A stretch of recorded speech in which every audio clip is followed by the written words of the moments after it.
చిత్రాలు ఒక్కోటి చూస్తూ ఉంటే ఈ జన్మకి ఇది చాలు అనిపిస్తోంది.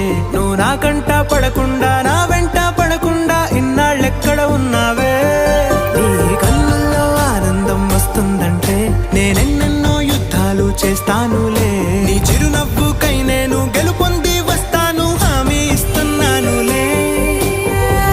ఒకటో ఎక్కం కూడా మరచిపోయేలాగా ఒకటే గుర్తొస్తావే. నేను చూడకుండా ఉండగలనా? నా చిలిపి ఎల్లర్లు నా చిన్ని సరదాలు నీలోను చూశానులే. నీ వంక చూస్తుంటే అద్దంలో నన్ను నేను చూస్తూ